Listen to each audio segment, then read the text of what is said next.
Hello everyone, मैं नीलम तिवारी आप सभी का मैग्नेट ब्रेन्स में बहुत बहुत स्वागत करती हूँ। मैग्नेट ब्रेन्स एक ऐसा चैनल है जहाँ पर आपको किंडरगार्टन से लेकर 12th क्लास तक का सारा स्टडी मटेरियल बिल्कुल फ्री अवेलेबल करवाया जाता है। जैसा कि अब हमारे अनुवाद कार्य पूरे हो चुके हैं, हमने अपने पूरे पाठ को पढ़ लिया। जो हमारा कौन सा पाठ चल रहा था, ये था हमारा प्राणेभ्यो अपि प्रिय सुहृदय।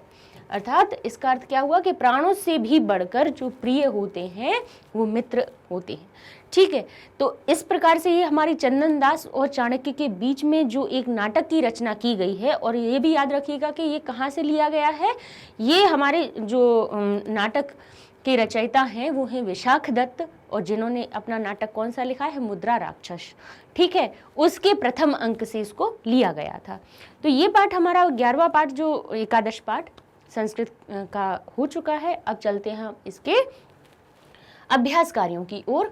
तो पहला जो आता है हमारा प्रश्न, वो लिखा हुआ है एक पदेन उत्तरम लिखत, यानी एक पद में उत्तर लिखिए, यानी एक शब्द में उत्तर को दे दीजिए। तो पहला प्रश्न आता है, कहते हैं कह चंदन दासम द्रष्टुम इच्छति। कह यानी कौन, चंदन दासम चंदन दास को। अब को का अर्थ हमने कहाँ से लगाया, क्योंकि चंदन दास में द्वितीय विभक्ति लगी है। जैसे हम कहते हैं रामम, ऐसे ही लिखा हुआ है चंदन दासम, चंदन दास को द्रष्टुम यानी देखने के लिए इच्छति इच्छित थे। कौन देखना चाहते थे, तो कह के स्थान पे हमें क्या लिखना है, सिर्फ चाणक्य। क्या लिखेंगे हम, चाणक्य। ठीक है, एक पद में जब आपको उत्तर देना होगा तब सिर्फ आप इतना ही लिखेंगे, चाणक्य। ठीक है, लेकिन आपको नहीं पता कि सेम ऐसा ही आना है प्रश्न आपके प्रश्न पत्र में, अर्थात आपके क्वेश्चन पेपर में ऐसा ही आना है, ये कोई निर्धारित नहीं है। तो इसलिए हम आपको वाक्य भी बता देते हैं कि किस प्रकार बनाएंगे। तो कह के स्थान पे भी चाणक्य लिख देना है, और अगर पूरा वाक्य में उसको लिखना हुआ तो क्या करेंगे, वाक्य हमारा यहीं से मिल जाएगा कि चंदन दासम द्रष्टुम इच्छति, चाणक्य है चंदन दासम द्रष्टुम इच्छति। ठीक है, तो ये हमारा पूरा उत्तर हो जाएगा। एक पद में लिखना होगा तो क्या लिखेंगे आप, सिर्फ कह के स्थान पे क्या आ जाएगा हमारा, चाणक्य। दूसरा प्रश्न देख लेते हैं, चंदन दास से वाणिज्य कीदृशी आसीत। कहते चंदन दास का वाणिज्य यानी व्यापार, चंदन दास का जो व्यापार था, कीदृशी किस प्रकार का था। आसीत का अर्थ होता है था, कीदृशी का अर्थ किस प्रकार का। कीदृशी आसीत किस प्रकार का था, तो कहेंगे मणिकार। मणिकार था ना, रत्नकार था, या मणियों का रत्नों का काम करने वाला था व्यापारी। तो हम क्या लिखेंगे, कीदृशी के स्थान पे लिख देंगे मणिकारम। क्या लिख देंगे, मणिकारम।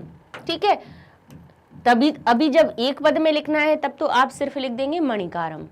ठीक है, लेकिन अगर पूरा वाक्य लिखना हुआ तो क्या किस प्रकार से लिखेंगे, इस कीदृशी के स्थान पे हम मणिकारम लिख देंगे, बाकी पूरा वाक्य वैसे ही बनाएंगे। तो पूरा वाक्य कैसे बनेगा, चंदन दास से वाणिज्य मणिकारम आसीत, चंदन दास का व्यापार मणिकार का था, रत्न आभूषणों का था।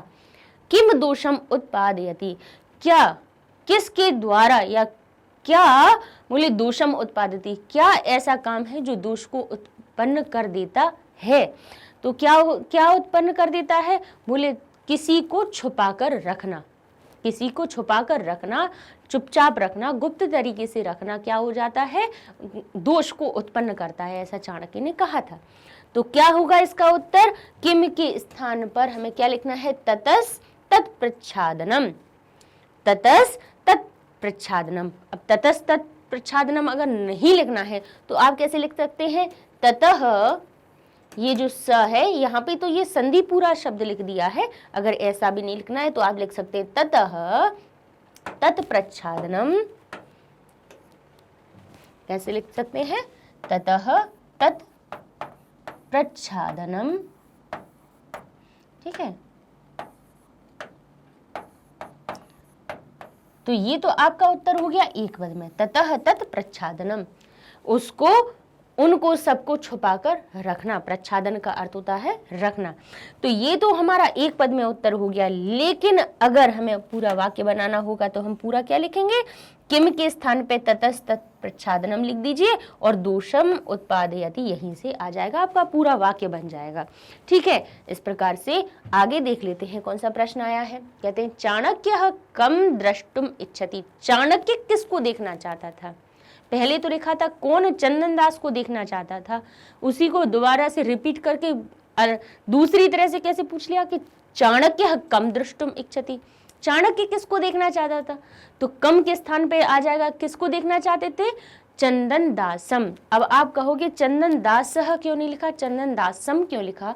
क्योंकि जो हमारा प्रश्नवाचक शब्द है वो क्या, किसका अर्थ बता रहा है? द्वितीय विभक्ति में को का अर्थ बता रहा है कि चाणक्य किसको। तो हमारा जो अर्थ भी होगा, जो हम उत्तर लिखेंगे, उसमें भी द्वितीय विभक्ति लगा के उसमें भी को का अर्थ समाहित करेंगे। तो हम क्या कम के स्थान पे क्या लिखेंगे? चंदन दासम। ठीक है, कम लिखा है तो यहाँ पे भी आ जाएगा चंदन दासम। ठीक है, वो भी द्वितीय विभक्ति है तो उत्तर भी द्वितीय विभक्ति का अर्थ में लगेगा। और वाक्य बनाना होगा तो पूरा कैसे लिखोगे? चाणक्य चंदन दासम द्रष्टुम इच्छति, ये हमारा उत्तर हो जाएगा पूरे वाक्य में। ठीक है, आगे कहते हैं कह शंकनीयः भवति। कौन शंका योग्य भवति होता है? कौन होता है? कहते हैं कौन भवति, यहाँ पे कह रहे हैं कौन शंकनीयः, कौन शंका योग्य है, तो बताइए। तो कहते हैं चंदन दास शंकनीय भवति। यहाँ पे किसके ऊपर शंका की जा रही थी? चंदन दास के ऊपर। तो कह शब्द जो हमारा लिखा हुआ है वो प्रथमा विभक्ति का है, तो अब जो चंदन दास शब्द लिखेंगे उसको हम लिख देंगे चंदन दासः। चंदन दासः शंकनीय भवति, चंदन दास शंका के योग्य है। ठीक है, ये हमारा एक पद में उत्तर हो गए। अब इसी के बाद अब और देख लेते हैं। अब यहाँ पे उन्होंने एक पद वगैरह जैसा कुछ भी नहीं लिखा हुआ है, तो हमें पूरे वाक्य में उसको उत्तर लिखना है कि अधोलिखितानां प्रश्नानां उत्तराणि संस्कृत भाषा या लिखत। संस्कृत भाषा में दिए हुए गए प्रश्नों के उत्तर लिखिए। तो पहला प्रश्न आता है कि चंदन दासः कस्य गृहजनम स्वगृहे रक्षति स्म। चंदन दास कस्य, देखिए हमेशा जो भी प्रश्न आप जब भी पढ़ रहे हैं तो उसमें जो प्रश्नवाचक शब्द लिखा हुआ है उसकी विभक्ति को जरूर ध्यान रखिए, है ना, कि इसमें कौन सी विभक्ति लगी है, जिससे कि जब आप उसका उत्तर लिखेंगे तब आप उसका सटीक सही उत्तर लिख सकते हो। जब तक कि आप, क्योंकि हर विभक्ति आपको पता है कि अपनी जब जितनी भी कारक की 7 विभक्तियां होती हैं वो अपने अंदर अर्थ को लेकर चलती हैं। जैसे रामः शब्द किसी के नाम को बताएगा या ने बताएगा, द्वितीय विभक्ति में जब रामम बन जाएगा वही राम को का अर्थ बताने लगेगा। जैसे ही रामेण हो जाएगा वैसे ही उसका अर्थ निकल आएगा राम के द्वारा या राम से। जैसे ही चतुर्थी विभक्ति में रामेण की जगह अब रामाय लिख दिया तो वहीं पे अर्थ लग जाएगा राम के लिए। ऐसे ही जब पंचमी में हम उसका रामात बनाते हैं तो उसमें अर्थ क्या बन जाता है? राम से, यानी राम से कोई चीज जब अलग हुई है वो वाला से प्रयोग हो जाएगा। षष्ठी विभक्ति में जब रामस्य बनता है तो उसका अर्थ क्या हो जाता है? राम का, राम की या राम के। और वही शब्द जब सप्तमी में रामे शब्द बनता है तो उसका अर्थ बन जाता है राम में या राम पर। अब देख लीजिए हर एक शब्द जो परिवर्तन हुए हर विभक्ति के अनुसार उसमें देखो चिन्ह भी बदला। एक में हो गया राम ने, दूसरा हुआ राम को, फिर हुआ राम से, राम के लिए, फिर हुआ राम से अलग होने वाला, और राम का और राम में या पर। तो इसलिए हम जब प्रश्नवाचक शब्द में भी जब विभक्ति देख लेते हैं, जैसे यहाँ लिखा है कस्य, तो हमें पता है कि कस्य शब्द हमारा षष्ठी विभक्ति में आता है। अंत में स्य शब्द का बोध हमें षष्ठी विभक्ति का कराता है, जिसमें हमें का की के का बोध हो जाता है। का की के यानी किसी से संबंध दर्शाता है। ठीक है, तो कह रहे हैं चंदन दासः कस्य यानी किसके गृह जन्म, किसके परिवार के लोगों को स्वगृहे रक्षति स्म, अपने घर में, स्व यानी अपने घर में, गृह शब्द ने क्या कहा? सप्तमी विभक्ति, अपने घर में, रक्षति स्म रक्षति कर रहा था, रक्षा कर रहा था। किसके घर के लोगों का? तो आमात्य राक्षस जो था उसके, है ना, आमात्य राक्षस के घर के लोगों का। अब जो अमात्य राक्षस शब्द आप लिखेंगे उसमें षष्ठी विभक्ति लगाना पड़ेगी आपको। क्यों? क्योंकि आपको वहां पर भी घर के जन और अमात्य राक्षस में संबंध बताना है। तो क्या हो जाएगा, कस्य के स्थान पे हम क्या लिखेंगे, अमात्य राक्षस्य। ठीक है, देखिए लग गई इसमें षष्ठी विभक्ति, स्य लगा दिया, षष्ठी विभक्ति का अर्थ बन गया। ठीक है, काकी के का अर्थ निकल आएगा। तो पूरा वाक्य बनाना बहुत साधारण होता है। उत्तर लिखना, कस्य के स्थान पे सिर्फ इतना आपको लिख देना है और आपका पूरा उत्तर सही हो जाएगा। तो क्या लिखेंगे, चंदन दासः अमात्य राक्षसस्य गृहजनम स्वगृहे रक्षति स्म। ठीक है, ठीक। अब ऐसे ही आते हैं, तृणानाम केन सह विरोधः अस्ति। तृणानाम, तिनकों का। अब यहाँ पे भी देख लीजिए, यहाँ पे क्या हुआ, यहाँ पे भी षष्ठी विभक्ति लगी है। तिनके का या तिनकों का। तिनके का क्यों नहीं कहा, क्योंकि तृणस्य होता तो एक वचन की बात हो रही होती तो हम तो कहते तिनके का। लेकिन तृणानाम, जैसे रामस्य रामेयो रामाणाम, बहुवचन का रूप षष्ठी विभक्ति में ही अगर बहुवचन का रूप दिखें तो क्या बनता है, रामाणाम। तो यहाँ बना अपना तृणानाम, यानी तिनकों का। केन सह, किनके साथ, विरोध अस्ति, किसके साथ विरोध होता है। तो बोले विरोध नहीं होता है तो कहते हैं तृणानाम अग्निना सह, अग्नि के साथ विरोध अस्ति, विरोध होता है। भाई तिनके और अग्नि का विरोध ही है, मेल तो होता नहीं है ना। तो तिनके, क्योंकि अग्नि जो है तिनके को जला सकती है ना, क्षण भर में जला देती है। तो तिनके का किसके साथ विरोध होता है, बोले अग्नि के साथ होता है। ठीक है, और इससे जो हमारा जब पाठ पढ़ रहे थे उसमें ये बताया, उसमें जो चंदन दास था उसने ये कहा था कि मैं राजा के साथ विरोध कैसे कर सकता हूं। तो उसका उसने उदाहरण दिया था कि तिनका अग्नि के साथ विरोध नहीं करेगा, भाई विरोध करेगा तो जल जाएगा, है ना। तो यहाँ पे तृणानाम केन सह विरोध अस्ति, तो कहेंगे तृणानाम अग्निना सह विरोध अस्ति। केन के स्थान पे अग्निना लिखा, क्यों, केन में तृतीया विभक्ति है तो अग्नि शब्द में भी हमारा तृतीया विभक्ति लगा दिया। पाठे अस्मिन चंदन दासस्य तुलना केन सह कृता।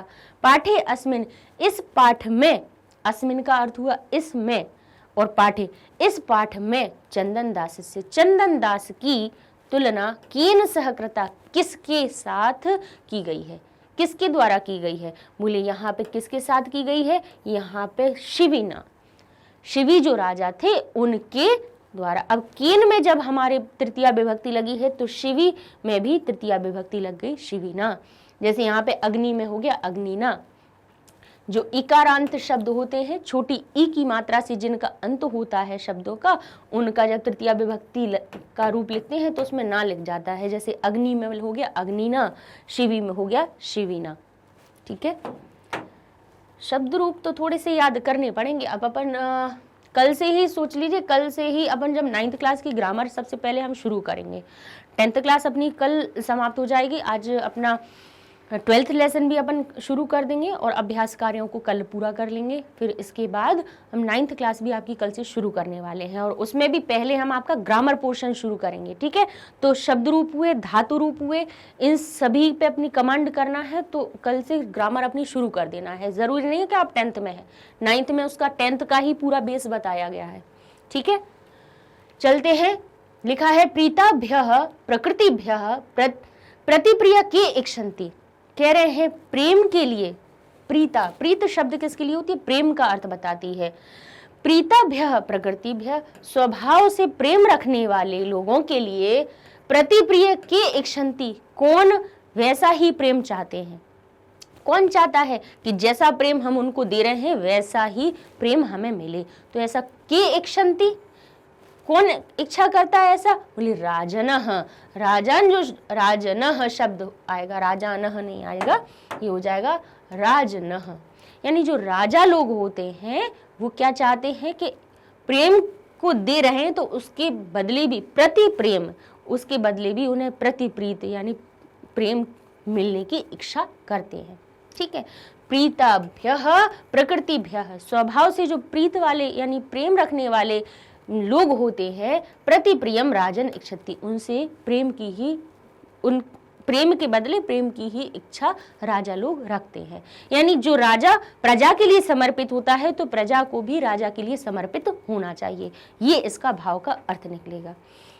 आगे देखते हैं, लिखा है कस्य प्रसादेन, किसकी कृपा से, चंदन दासस्य वाणिज्य अखंडिता, चंदन दास का व्यापार अखंडित था, अखंडित हो रहा था, यानी बिना खंड के, बिना रुकावट के, अखंडित यानी बिना रुकावट के चल रहा था, यानी बहुत अच्छा चल रहा था। किसके प्रसाद से, प्रसादीन का अर्थ होता है किसकी कृपा से। तो क्या लिखेंगे हम, कस्य के स्थान पे, कस्य में षष्ठी विभक्ति लगी हुई है, उत्तर में भी षष्ठी विभक्ति लगेंगे, तो क्या हो जाएगा आर्यस्य या चाणक्यस्य, आर्यस्य, है ना। कहेंगे आर्य की कृपा से, तो कस्य के स्थान पे आर्य लिख दीजिए, बाकी पूरा वैसे ही लिख देंगे। कहेंगे आर्यस्य प्रसादेन चंदन दासस्य वाणिज्य अखंडता। जब उन्होंने कहा था ना कि आपका व्यापार कैसा चल रहा है, तो उन्होंने कैसा कहा कि आपकी कृपा से बिल्कुल वाणिज्य हमारा अखंडित चल रहा है, यानी बिना रुकावट के बहुत अच्छा चल रहा है। ठीक है, आगे देख लेते हैं प्रश्न। अब आता है हमारा कि स्थूल अक्षर पदानी आधृत प्रश्न निर्माणम कुरुत। अब क्या करना है, ये जो पद दिए हुए हैं उनके स्थान पर, ये जो देखिए आपके रेखांकित जो पद दिए हुए हैं इनके स्थान पर आपको प्रश्न निर्माण करना है। भाई प्रश्नों के चाहे उत्तर देना हो या उत्तर के प्रश्न देना हो, एक सब दोनों चीजों में सबसे जो महत्वपूर्ण चीज होती है वो होती है कारक, कारक चिन्ह और शब्द रूप, है ना। कारक के अनुसार अगर आपको शब्द रूप आते हैं तो ना तो आपको प्रश्न का उत्तर देने में कठिनाई होगी और ना ही उत्तर का जो प्रश्न निर्माण करना है उसमें आपको कठिनाई होगी। इसमें करने के लिए क्या बताया है, पहले हम जब जो शब्द जो भी दिए हुए होते हैं, एक बार की नहीं हमेशा की बात कर रहे हैं, जो भी रेखांकित शब्द दिया हुआ हो उस शब्द की आपको क्या पहचाननी है, उसकी उस कारक में आपको विभक्ति पहचाननी है कि इस शब्द में कौन सी विभक्ति लगी हुई है। ठीक है, ये कौन सी विभक्ति का है, प्रथमा विभक्ति का है, द्वितीय का है, तृतीय का है, चतुर्थी का है, किस विभक्ति का ये रूप लिखा हुआ है, उसी के अनुसार हम अपने जो प्रश्नवाचक चिन्ह जो होता है ना, किम, प्रश्नवाचक शब्द होता है किम, इसके रूप हम उसी विभक्ति के लिख देंगे जिस विभक्ति में इस शब्द में लगी हुई हो। ठीक है, तो पहले लिखा है शिवीना। अब आपको अगर पता है कि शिवी छोटी ई की मात्रा से अंत हो रहा है शब्द, कैसा शब्द हुआ, ये इकारांत शब्द हुआ। अब इसमें जब ना जुड़ा हुआ है तो अगर आपने कवि शब्द के रूप याद किए हैं, रवि शब्द के शब्द रूप याद है, तो अब आप देख के समझ सकेंगे कि शिविना, रविना, कविना, ना शब्द तृतीय विभक्ति में जुड़ता है। तो अब इसके स्थान पे जब आप कोई भी शब्द रूप प्रयोग करेंगे, प्रश्नवाचक शब्द प्रयोग करेंगे, तो अब आपको पता होगा कि शिविना शब्द जो हमारा है वो कहाँ का है, बोलिए इसमें हमारी तृतीय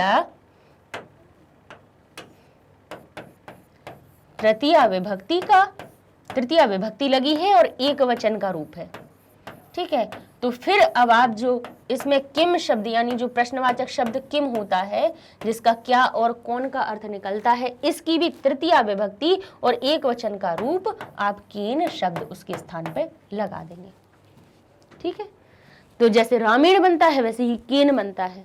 ठीक है, अब आप कहेंगे यहाँ पे तो शिवेन तो लिखा नहीं है, शिवीना क्यों लिखा, भाई राम शब्द अकारांत है, राम जो शब्द है वो कैसा है, अकारांत है, अ से अंत हो रहा है, इसलिए उसका तृतीय विभक्ति का रूप बनता है रामेण। लेकिन शिवी जो शब्द है वो इकारांत है तो पुरलिंग। ठीक है, शिवी जो शब्द है वो हमारा पुरलिंग है लेकिन है इकारांत, इसीलिए उसका तृतीय विभक्ति का रूप क्या बन जाता है हमारा, कविना या शिवीना।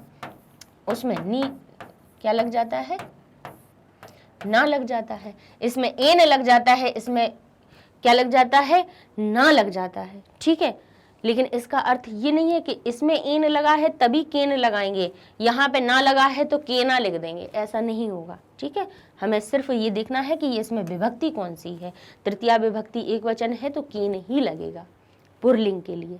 ठीक है, ये चीज ध्यान रखने वाली बात है। तो जैसे शिवीना शब्द में तृतीय विभक्ति थी तो किम शब्द का भी तृतीय विभक्ति का रूप क्या लगाया, केन। जैसे इसमें इसका अर्थ अगर हम देखें तो क्या होगा, शिवीना बिना, यानी शिवी के अलावा इदम दुष्कर्म कार्य कह कुर्यात, ऐसा दुष्कर कार्य कौन कर सकता है। तो हम यहाँ पर जब उसका उत्तर लिखेंगे या प्रश्न बनाएंगे तो क्या हो जाएगा कि कीन बिना, किसके बिना यह दुष्कर कार्य हो सकता है। ठीक है, ये हो गया। अब आप कहते हैं, लिखा हुआ है प्राणेभ्यो अपि प्रिय सुहृत, कि प्राणों से भी प्रिय होता है सुहृत यानी मित्र। मित्र कैसा होता है, प्राणों से भी प्रिय होता है। तो सुहृत शब्द आप जगत शब्द के जैसा लिखा हुआ है पुरलिंग में, तो यहाँ पर भवत शब्द जैसा लिखा हुआ है, तो ये हमारा प्रथमा विभक्ति लगी हुई है इसमें, तो किम शब्द का भी प्रथमा विभक्ति का रूप लिख देंगे हम कह। ठीक है, कि कौन प्राणों से भी प्यारा होता है, तो कौन शब्द किस किम शब्द का कौन सा रूप बनता है, कह। ठीक है, आर्य से प्रसादीन, आर्य की कृपा से मैं वाणिज्य अखंडिता, मेरा व्यापार अखंडित है। तो आर्यस्य शब्द में हमारा क्या लिखा है, षष्ठी विभक्ति, तो हमारा किम शब्द का कौन सा रूप आएगा, षष्ठी विभक्ति का। तो आर्यस्य के स्थान पे हम क्या लिख देंगे, कस्य। कस्य प्रसादीन में वाणिज्य अखंडिता, मेरा वाणिज्य अखंडित है। आगे देख लेते हैं, प्रीताभ्य प्रकृतिभ्य राजनः राजानः प्रतिप्रियम इच्छति, राजा कैसा करते हैं, जैसा व्यवहार वो करते हैं वैसा ही प्रेम पूर्वक व्यवहार वो भी चाहते हैं। तो यहाँ पे जो राजानः शब्द है वो हमारा क्या है, बोले के शब्द दर्शा रहा है। ठीक है, तो यहाँ पर जो विभक्ति हमारी राजानः शब्द में लगी हुई है, इसीलिए हम यहाँ पर भी अपनी कौन सी के शब्द लगाएंगे। राजन शब्द का, राजन नकारांत शब्द होता है पुरलिंग, तो पुरलिंग के ही हम किम शब्द के रूप प्रयोग करेंगे, और यहाँ पर हम क्या लगा देंगे कि प्रीताभ्य प्रकृतिभ्य के प्रति प्रियम इच्छति। ठीक है, आगे देख लेते हैं तृणानाम। अब देखिए यहाँ पर भी षष्ठी विभक्ति है, लेकिन कौन सा रूप है, बहुवचन का रूप है। तो किम शब्द में षष्ठी विभक्ति तो आएगी, एक वचन होता तो कस्य आता, लेकिन बहुवचन, द्विवचन होता तो क्या आता, कयोः, और द्विवचन होता तो कयोः आता, लेकिन अब यहाँ पे बहुवचन वाली बात हो रही है। तृण शब्द में तृणानाम एक वचन का रूप नहीं है, द्वय का नहीं है, बहुवचन का है। जैसे कहते हैं रामस्य रामयो रामाणाम, तो ऐसे ही जो हमारा कस्य किम शब्द का रूप होता है कस्य कयो केशाम, तो यहाँ पर भी हम बहुवचन का रूप केशाम लगाएंगे। तृणानाम, तो यहाँ पर भी हो गया केशाम, केशाम अग्निना सह विरोधो भवति। ठीक, ये हमारे प्रश्न निर्माण हो गए। अब हम देख लेते हैं यथा निर्देशम उत्तरत, यथा निर्देश देखकर इनके उत्तर लिखिए। जो हमारे वाक्य दिए हुए हैं इनमें कुछ कुछ निर्देश दिए हुए हैं, छोटा सा वाक्य है उसके बाद कुछ निर्देश दिया, उसके अनुसार आपको उत्तर लिखना है। जैसे क्या लिखा है, अखंडता में वाणिज्य, मेरा व्यापार कैसा है, अखंडित चल रहा है। अब क्या कह रहे हैं कि अस्मिन वाक्य, इस दिए हुए वाक्य में क्रियापदम किम, क्रियापद कौन सा है, तो मेरा व्यापार चल रहा है, अखंडित चल रहा है। तो यहाँ पे बताइए अब कौन सी क्रिया हो रही है, व्यापार तो उसका काम हो गया। ठीक है, मेरा तो शब्द उसने अपना स्वयं का संज्ञा रूप बताया, अपना रूप बताया। यहाँ पे काम कौन सा हो रहा है, बोले चलना, अखंडित चलना। तो अखंडित शब्द इसमें क्या हो जाएगा, क्रियापद हो जाएगा। अब अगर आपको पूरा इस प्रकार से उत्तर नहीं देना है तो आप सिर्फ कितना लिख सकते हो, उन्होंने कहा है अखंडता में वाणिज्य अस्मिन वाक्य, इस वाक्य में क्रियापदम किम, तो आप पूरा वाक्य भी नहीं लिखो, तो आप सिर्फ आप लिख देंगे अखंडिता, लिख देंगे, आपका सही हो जाएगा। और भाई वाक्य अगर आप लिख सकते तो कितनी अच्छी बात है, वो तो सब सामने ही लिखा हुआ होता है, किम के स्थान पे अखंडिता लिख दिया, बस हो गया, पूरे वाक्य का भी उत्तर हो जाएगा। कोई अलग से नहीं लिखना है कि अलग से वाक्य कहाँ से लिखे, जो प्रश्नवाचक शब्द हो उसके स्थान पे उसका सही उत्तर लिख दो, पूरा वाक्य आपका सही हो जाएगा। ठीक है, पूर्वम अनृतम, पहले झूठ, इदानीम आसीत, अब आसीत, अब ये कह रहे हो था, इति परस्पर विरुद्ध वचने, ये तो दोनों परस्पर विरोधी वचन हैं। क्या कह रहे हैं, पूर्वम अनृतम, ये चाणक्य ने बात कही थी कि पहले तो तुम कह रहे थे कि झूठ है ये बात, इदानीम कह रहे हो आसीत, यानी अब कह रहे हो कि थे, तो इति परस्पर विरोधी वाक्य, ये दोनों तो दोनों परस्पर विरोधी बातें हैं। अस्मात् वाक्यात, इस वाक्य से अधुना, यानी अधुना इति पदस्य समानार्थक पदम चित्वा लिखत, इस वाक्य में से अधुना शब्द का समानार्थक पद निकालिए। देखो हमने आपको कहा था ना कि ऐसे ही प्रश्न आपके एग्जाम में आते हैं। जैसे अभी देखो उन्होंने क्या कह दिया कि अधुना शब्द का, ये पूरा जो आपका वाक्य दिया हुआ है इसमें अधुना शब्द का समानार्थक कौन सा है। समानार्थक पर्याय एक ही बात होती है। समानार्थक शब्द पूछ लें, पर्याय शब्द पूछ लें, एक ही बात होगी। और ऐसे ही विलोम पद लिख दें, वो विपर्याय शब्द लिख दें, वो भी एक बात होती है। जो आपको हम आपके कहते हैं ना कि पर्याय और विपर्याय, ये दोनों चीजें हम आपको हर एक जो लेसन जब भी पढ़ाते हैं तो उसमें आने वाले शब्दों के हम पर्याय भी बताते हैं, उसके विपर्याय भी। भाई पर्याय और विपर्याय ही मत सोचना कि यही लिखा होगा, इसकी जगह पे वो समानार्थक भी लिख सकते हैं, है ना। नहीं तो सोचो कि मैम ने तो पर्याय बताए, समानार्थक तो सिखाया ही नहीं है। ऐसे ही विपर्याय की जगह पे वो विरुद्धार्थी शब्द भी लिख सकते हैं। क्या लिख सकते हैं? विरुद्धार्थी शब्द, या फिर कह सकते हैं विलोम पद। ठीक है, तो ये नहीं सोचना कि भाई हम तो विपर्याय मैडम ने पढ़ाए हैं, विरुद्धार्थी तो पढ़ाई ही नहीं है, विलोम पद तो पढ़ा ही नहीं है। भाई ये सारी बातें एक ही होती है, पर्याय या समानार्थक एक ही बात होती है, अलग अलग कुछ नहीं होता है। ठीक है, प्रश्न को ध्यान से पढ़ना है, बहुत जरूरी है। तो अब क्या पूछ रहे हैं कि इस वाक्य से अधुना शब्द का समानार्थक पद निकालिए। अधुना का अर्थ क्या होता है? अब। क्या होता है? अब। अधुना, संप्रति, इदानीम, ये तीनों एक ही बात को दर्शाते हैं जिसका अर्थ होता है अब। ये एक अव्यय होता है। तो यहां पर देख लीजिए कौन सा है, बोले इदानीम।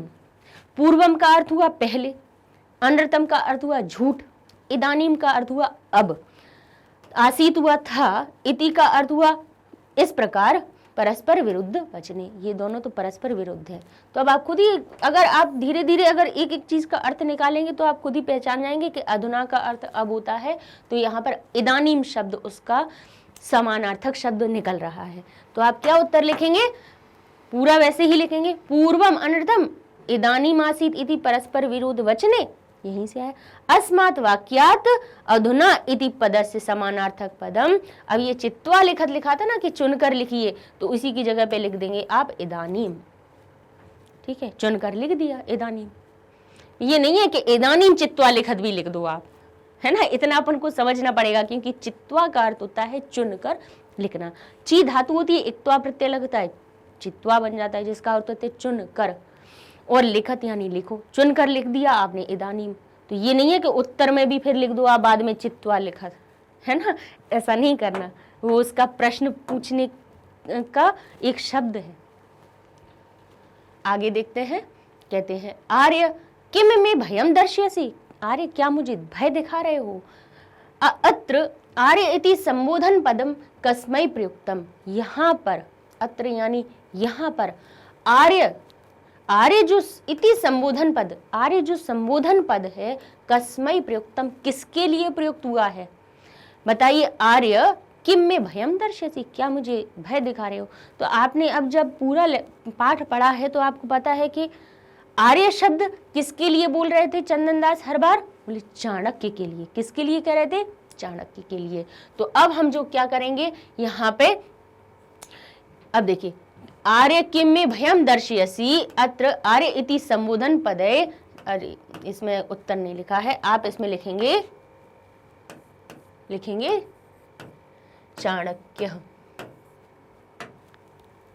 कस्मै यानी किसके लिए प्रयुक्त हुआ है, तो आप लिखेंगे चाणक्याय, चाणक्य के लिए प्रयुक्तम, प्रयुक्त किया हुआ है।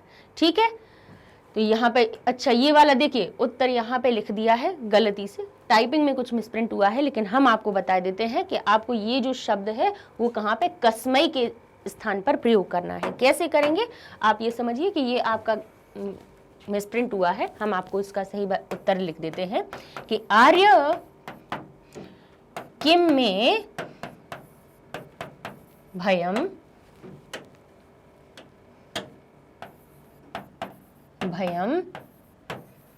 दर्शयसि। ठीक है, ये तो आपका क्या हो गया? वाक्य हो गया। अब आप लिखेंगे अत्र आर्य इति संबोधनम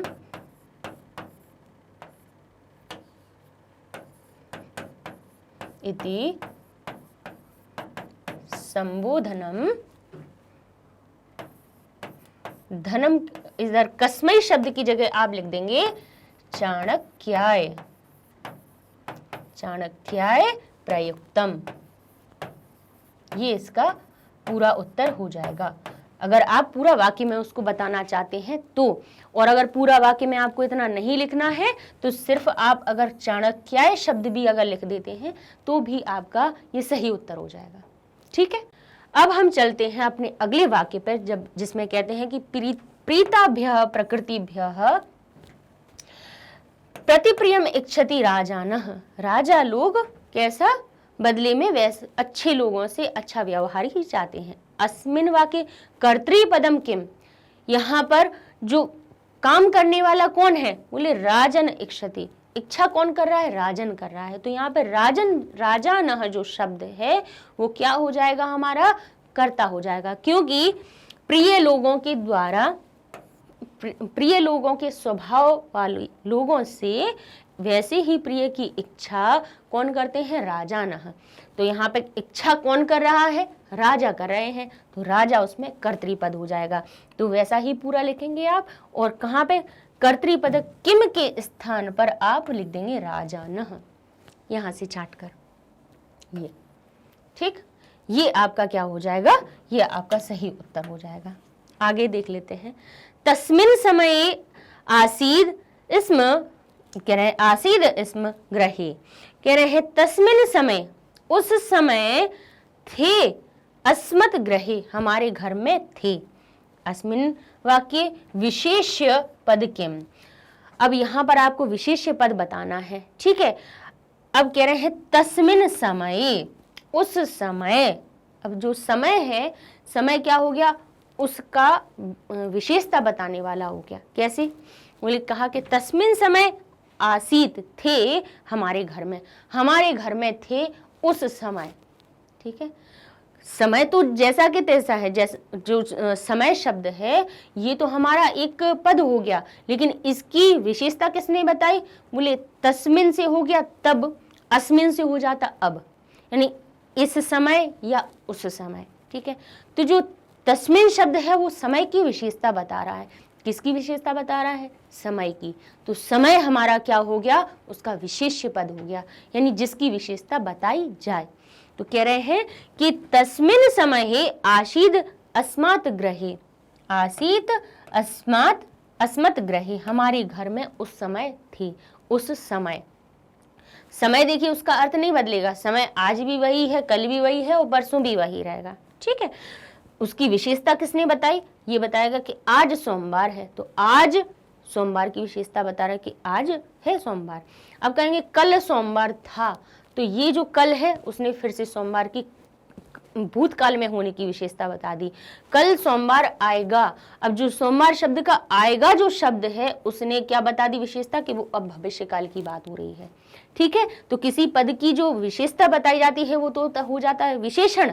अब लेकिन बताई किसकी जा रही है, किसकी विशेषता बताई जा रही है, कह रहे सोमवार की। यहाँ पर किसकी विशेषता बताई जा रही है, कह रहे समय की, कि उस समय थे, उस समय हमारे घर में थे। तो जो उस शब्द हमारा विशेषण हो गया, और इसमें हमारा अगर कहें कि विशेष्य शब्द कौन सा है, तो समय, समय शब्द हमारा क्या हो जाएगा, विशेष्य पद हो जाएगा। विशेष्य और विशेषण छांटने में हमेशा ये याद रखिएगा कि ये चीज माइंड में आपको पता होनी चाहिए कि विशेषण क्या होता है और विशेष्य क्या होता है।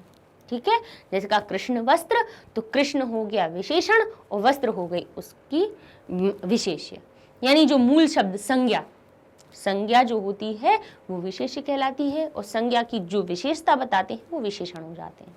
ठीक है, तो इस प्रकार से ये हमारे